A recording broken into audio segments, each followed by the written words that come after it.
Marsita Helanam Girisha Bratur Dhana Dasya Tvaya Kritam Yajagnivam Punyajanan Bratir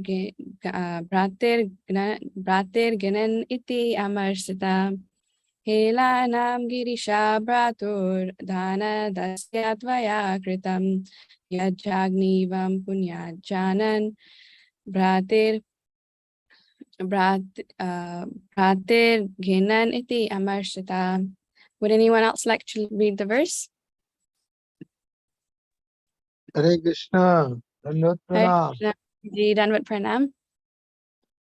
Let me try. Yep, yes, please. Yeah.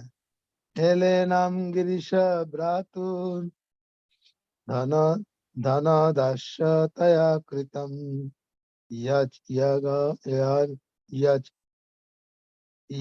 Jaganivana Punna Janan Bhrati Ginan Iti Amarshitaha. Hare Krishna. Prabhuji. Hare Krishna. Yes, Mataji. Helanam Girisha Bhratur Dhana Dasya Taya Kritam Yaj Jagni Van Punya Janan Bhatri Gnaniti Amarshitaha. Hare Krishna. Hare Krishna. Would anyone else like? Hare Krishna. I am trying as well. Yes, Mataji. Helenam Girisha Bhratur Dhana Dasya Taya Kritam Yajagnivan Punya Janam Bhratur Ghanan Iti Amrishitaha. Hare Krishna. Krishna. Hare Krishna Mataji, I am also trying. Okay, Hare Krishna, Prabhuji. Helanam Girisho Bhratur Dhana Dasya Taya Kritam Jagnivan Punna Janan Bhatri Gnana Iti Amarshitaha. Hare Krishna. Hare Krishna. Anyone else?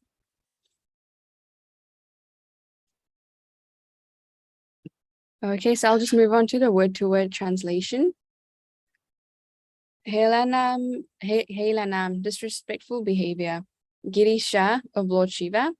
Bhratu, the brother. Dhanadasya, to Kuvera. Tvaya, by you. Kritam, was performed. Yet, because. Chagnivan, you have killed. Punya Janan, the Yakshas. Bhrater, of your brother. Ghinan, killers. Iti, thus, thinking. Amarsita, angry. Translation and purport by His Divine Grace A.C. Bhaktivedanta Swami Srila Prabhupada Ki Jai. Translation. My dear Dhruva, you thought that the Yakshas killed your brother, and therefore you have killed great numbers of them. But by this action, you have agitated the mind of Lord Shiva's brother, Kuvera, who is a treasurer of the demigods. Please note that your actions have been very disrespectful to Kuvera and Lord Shiva. Purport. Lord Manu stated that Dhruva Maharaj had been offensive to Lord Shiva and his brother Kuvera because the Yakshas belonged to Kuvera's family. They were not ordinary persons. As such, they have been described as Punya Janan, pious men. Somehow or other, the mind of Kuvera had been agitated, and Dhruva Maharaj was advised to pacify him. So, Om Jnana-timirandasya Jnananjana Shalakaya Chakshurunmilitam Yena Tasmai Shri Guruve Namaha. So this verse tells us that if there's an immediate crisis in hand, it makes us blind to the future consequences or to a bigger picture, because we always project a smaller immediate picture and we try to act on this smaller or most recent, most immediate action instead of looking at what the bigger picture is. And the living entity is always preoccupied with immediate fulfillment of life by the four activities: sleeping, eating, mating, sleeping, and defending. And out of all the living entities, there's only the humans who have been given the higher consciousness to think of a larger picture and to act accordingly. So therefore, when we act in a way to understand the bigger picture, then we would be acting like learned brahmanas. Otherwise, if it's just acting for the shorter picture or the immediate picture, then it's acting like kripanas, who only thinks about eating, sleeping, mating, and defending. And ideally, instead of focusing on the immediate, if we focus on the larger picture and we anticipate the duties following sadhu, guru, and shastra, then we'll be doing shreyas. Otherwise, in the short term, hard work would just be prayas. And when crisis strikes in our life, we won't be looking for solutions that would be long lasting or that would be suitable in the long term, but we'll be taking hasty decisions. An example of this we can see would be when Brahma was given the project to create the universe, and he created the 4 Kumaras. And when he created the 4 Kumaras wanted to become brahmacharis, and Lord Brahma ended up getting really angry. So the 4 Kumaras, he created them to multiply the population in millions. But the 4 Kumaras wanted to become brahmacharis, and Brahma got really angry, and from his forehead, from the middle of his eyebrows, came Rudra. And at that time, Lord Brahma's understanding was fogged by the immediate need to create that he could, but because his immediate project wasn't fulfilled, then Rudra came, and then and Lord Brahma wasn't able to understand that 4 Kumaras will be able to walk the path of liberation, in which the ultimate goal of creation is attained, to go back home, back to Godhead. Mummy, यहाँ पे spider आ गया सामने. यहाँ पे spider है. Sorry, Hare Krishna.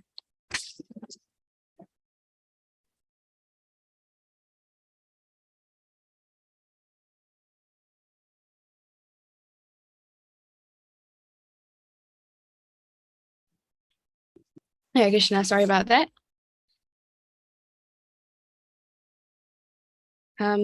So when the 4 Kumaras were created, there was no, Lord Brahma, he got deluded thinking that his immediate project would not be coming into fruition, but instead the 4 Kumaras would be going on their own path.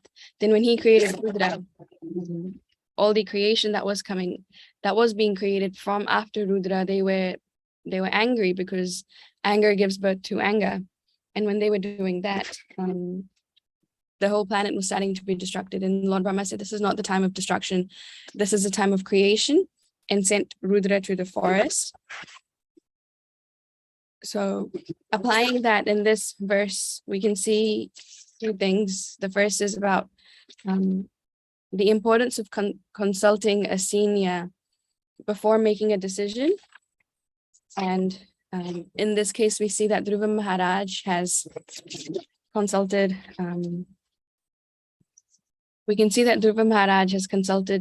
Swayambhuva Manu out of affection, and Swayambhuva Manu out of affection for Dhruva Maharaj addresses him as my dear Dhruva, in this point here.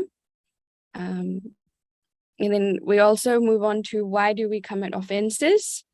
So one of the main reasons would be anger. We get angry and then we get deluded. And in that situation, we'll be thinking, okay, I want to sort this situation immediately instead of looking at the long-term future. And anger is okay to a certain extent. Even Shastra says that if someone's blaspheming or done that, then anger is okay.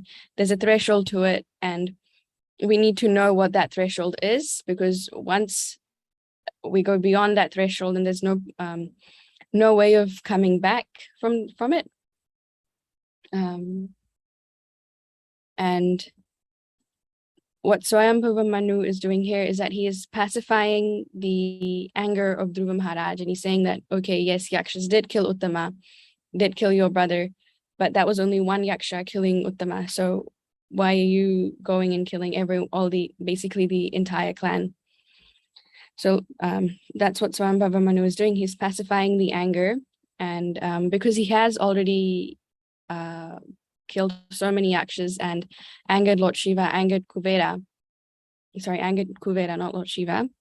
Swayambhava Manu is advising him to correct his mistake, and how to correct this mistake. The first is to sincerely accept that the mistake has been committed, that yes, out of anger, we have done some actions which were not right. And then the second is to ask for forgiveness, but not asking for forgiveness in a rush or in an external format, but actually asking forgiveness from the bottom of our hearts. And there's also a process of how this forgiveness can be obtained. So the first is, sincere heart through sincere service. Sincere heart and through sincere service. So Dhruva Maharaj will pray sincerely to Kuvera and Lord Shiva, who are the Vaishnavas, and Lord Shiva is the topmost Vaishnava. And sorry, I said earlier that Kuvera and Lord Shiva were angry. They were not angry, they were offended. And so what happens when a Vaishnava is offended? So first of all, a Vaishnava never takes any offense. And because Dhruva Maharaj's efforts will be sincere, as we'll read on in the following verses in the following chapter. And then Lord Shiva and Kuvera, they will be pleased with Dhruva Maharaj. And even as of now, Dhruva Maharaj is already pleading that for his mistake, for his one mistake, his whole family shouldn't suffer. And in the next chapters, when Kuvera meets Dhruva, because of his sincerity in prayers, Dhruva Maharaj is given instructions and benedictions by Kuvera. And we can also see that Kuvera calls him sinless. I think this was in just the following chapter.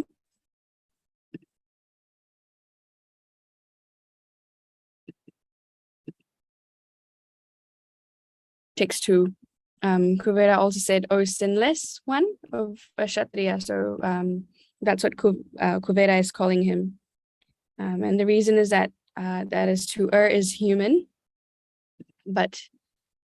And we can also, to err is human, and yes, even pure devotees can make mistakes in that time. But we can also see in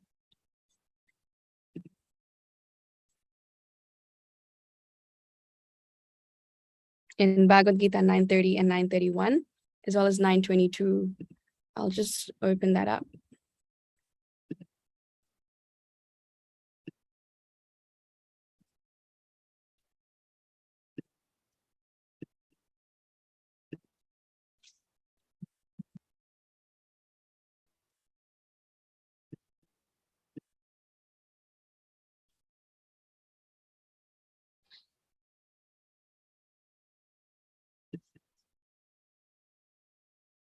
So just the translation for this is that he quickly becomes righteous and attains lasting peace.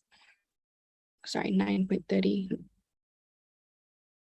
Even if the translation of 9.30, even if one commits the most abominable action, if he is engaged in devotional service, he is to be considered saintly because he is properly situated in his determination.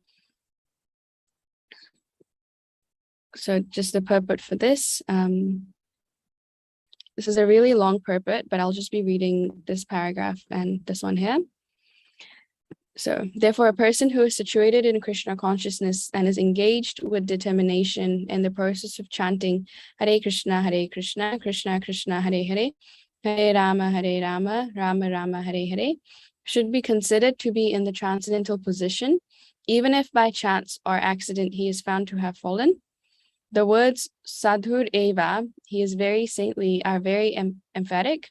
They're warning to the non-devotees that because of an accidental fall down, a devotee should not be derided. He should still be considered saintly, even if he has accidentally fallen down. And the word Mantavya is still more emphatic. If one does not follow this rule and derides a devotee for his accidental fall down, then one is disobeying the order of the Supreme Lord. The only qualification of a devotee is to be unflinchingly and exclusively engaged in devotional service. And just this, the translation of this verse here, the meaning is that even if one fully engaged in the devotional service of the Lord is sometimes found engaged in abominable activities, these activities should be considered to be like the spots that resemble the mark of a rabbit on the moon. Such spots do not become an impediment to the diffusion of moonlight. Similarly, the accidental fall down of a devotee from the path of saintly character does not make him abominable. And on the other hand, one should not misunderstand that a devotee in transcendental devotional service can act in all kinds of abominable ways. This verse only refers to an accident due to the strong power of material connections. Devotional service is more or less a declaration of war against the illusory energy. As long as one is not strong enough to fight the illusory energy, there may be accidental fall downs. But when one is strong enough, he is no longer subjected to such fall downs as previously explained. No one should take advantage of this verse and commit nonsense and think that he is still a devotee. If he does not improve in his character by devotional service, then it is to be understood that he is not a high devotee. So first of all, for Dhruva Maharaj's case, there's no fall down because he is still a pure devotee. And how he acted was to kill the Yakshas. He acted it out of affection for his family, for his brother Uttama. And just moving back to previous chapters where even though because of Uttama that his stepmother said that he can't sit on his father's lap, he still had love and compassion for Uttama instead of thinking, oh, it's good that the Yakshas killed him, or because this has happened to me when I was younger. Dhruva Maharaj wasn't thinking that. Instead, Dhruva Maharaj was thinking that that he wanted vengeance and he wanted revenge from the Yakshas for killing his brother. And just moving on to just this point here.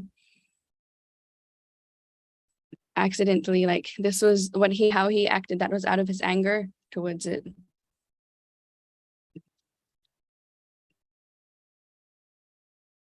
And just moving on to 931. He quickly becomes righteous and attains lasting peace. O son of Kunti, declare it boldly that my devotee never perishes. This is a very short purport. This should not be misunderstood. In the 7th chapter, the Lord says that one who is engaged in mischievous activities cannot become a devotee of the Lord. One who is not a devotee of the Lord has no good qualifications whatsoever. The question remains then, how can a person engaged in abominable activities, either by accident or by intention, be a pure devotee? This question may justly be raised.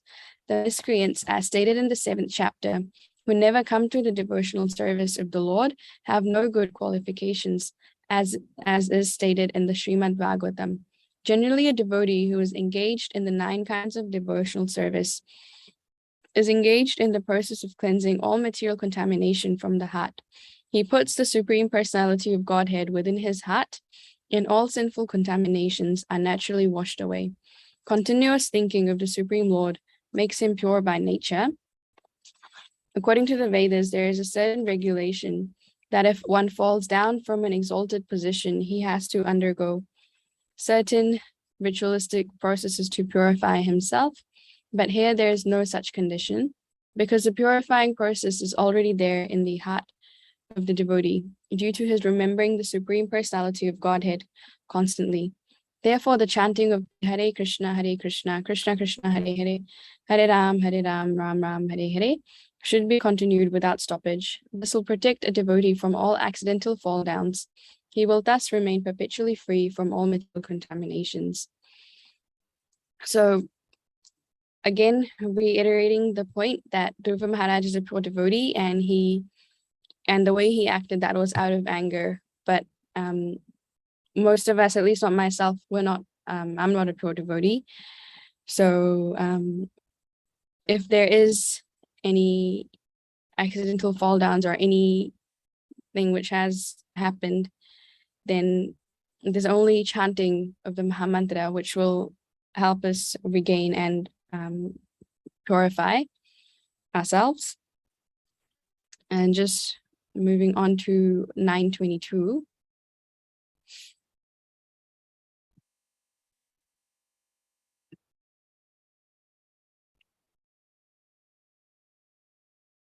So just a translation is that, but those who always worship me with exclusive devotion, meditating on my transcendental form, to them I carry what they lack and I preserve what they have.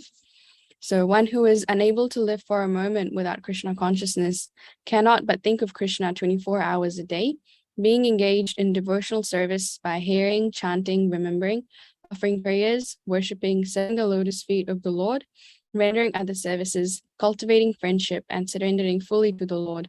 Such activities are all auspicious and full of spiritual potencies, which makes a devotee perfect in self-realization, so that his only desire is to achieve the association of the Supreme Personality of Godhead. Such a devotee undoubtedly approaches the Lord without difficulty. This is called yoga. By the mercy of the Lord, such a devotee never comes back to this material condition of life. Shema refers to the merciful protection of the Lord. The Lord helps the devotee to achieve Krishna consciousness by yoga, and when he becomes fully Krishna conscious, the Lord protects him from falling down to a miserable conditioned life.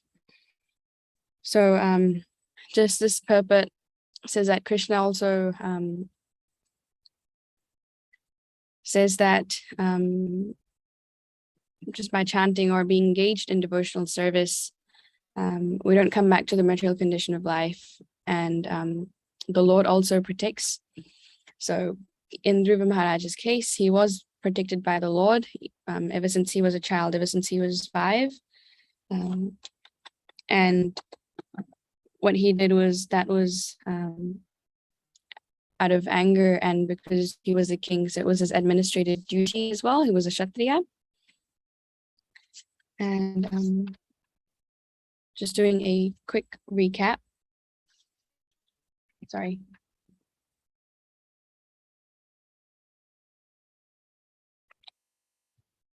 Oh yes, and we can also see that Dhruva Maharaj, he had kingly qualities. He was famous. He carried a special arrow made by Lord Narayan, and he was dutiful because he was avenging the murder of his brother.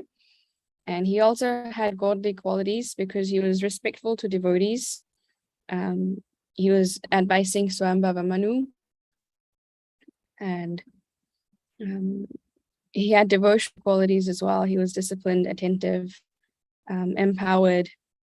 He loved the Lord. He realized, he easily distinguished between his current consciousness and also what it was previously. And Dhruva Maharaj was also submissive. He followed Swayambhava Manu's orders to give up his unnecessary anger towards the Yakshas, and also ask for forgiveness from Kuvera and Lord Shiva. And Lord Dhruva Maharaj is also intelligent and thoughtful, because although Kuvera said to him that he was sinless and offered him benedictions, he simply asked for one thing, and that was the unflinching faith and remembrance of the Lord. And by doing that, Dhruva Maharaj, that was also again showing the Kshatriya spirit of anger and intolerance. Yeah, so just doing a quick recap.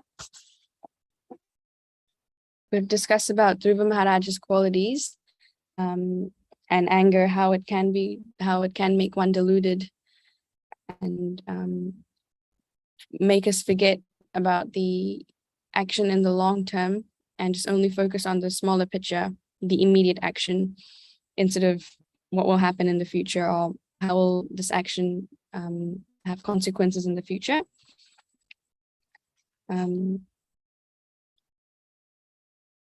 And so when a crisis strikes, we should be looking for solutions which are long lasting, instead of making hasty decisions. And the reason why an offense is committed, one of the main reasons is anger. And to correct it, there's also a process. The first is to sincerely accept that, yes, a mistake has been committed. And the second is to ask for forgiveness, which is, again, not in a rush or not in a formality as an external factor. But there's also a process to forgiveness, which is asking forgiveness with a sincere heart, which will then lead to doing service sincerely. And again, from Dhruva Maharaj's example, we can see that Dhruva Maharaj will pray sincerely to Kuvera and Lord Shiva and ask him forgiveness for the offense that he's done. So this is all from me. Hare Krishna. Does anyone else have anything else to add?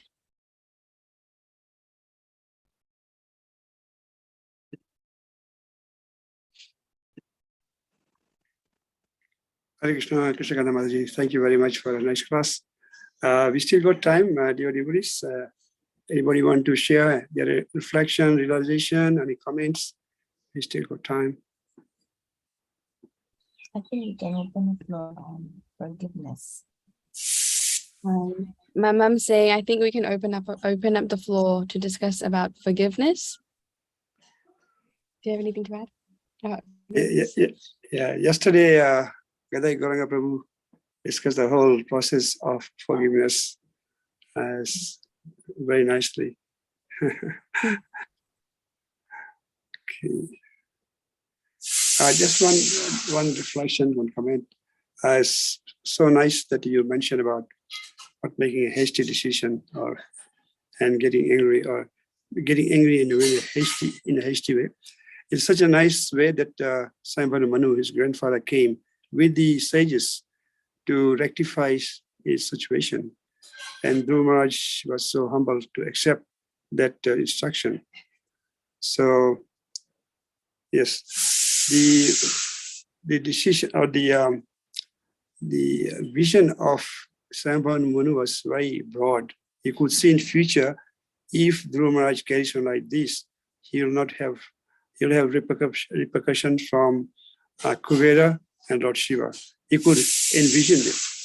But sometimes stories like me have a short-term vision. We cannot make short-term decision.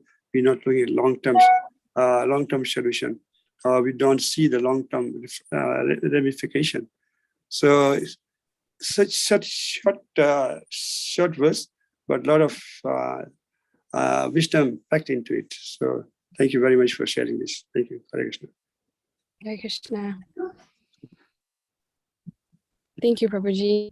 Very nice class, Krishna Kanta Mataji. Loved some of the insights you gave, especially when we, the point of that when devotees have a fall down, that they don't have to do any, like just because they are 24 hours serving the Lord and they're remembering the Lord all the time, that they don't, the purification is automatically happening constantly. So that's why we should not, judge them and hold something against someone because they made a small mistake sometime. So that was a very nice take-home point for me for today. Thank you very much for sharing. Hare Krishna, Krishna Kanta. Beautiful class. Hare Krishna, Mataji. Thank you. Thank you.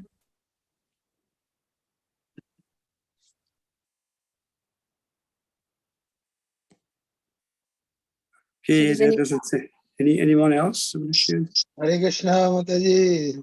Hare Krishna, Prabhuji. Pranam. What a good improvement you have made in the second class. It's a very beautiful arrangement. Thank you. You have collected so many information and tried to make us understand the real thought of the day. This is the one thought of the day. So you need to be very, very careful. This is one sort of, this to avoid the offenses. So sometimes we see from outer aspects that somebody is doing some work which is not acceptable to us, but that doesn't mean that he is going down. So to be very, very watchful and careful, not to just justify on the moment and think for the long run. What was the factor that helped or that causes that sort of situation? So you need to be very, very careful.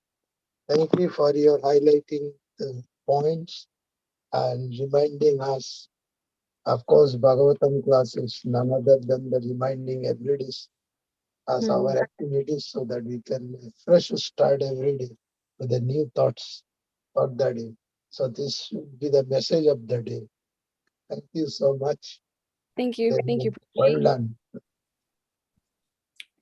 Thank you everyone for your participation and reflections. So we'll end the class here. Her Grace Sakata Mataji ki jai, Srila Prabhupada ki jai, Srimad Bhagavatam ki jai, those family Panchakar Padurvasya.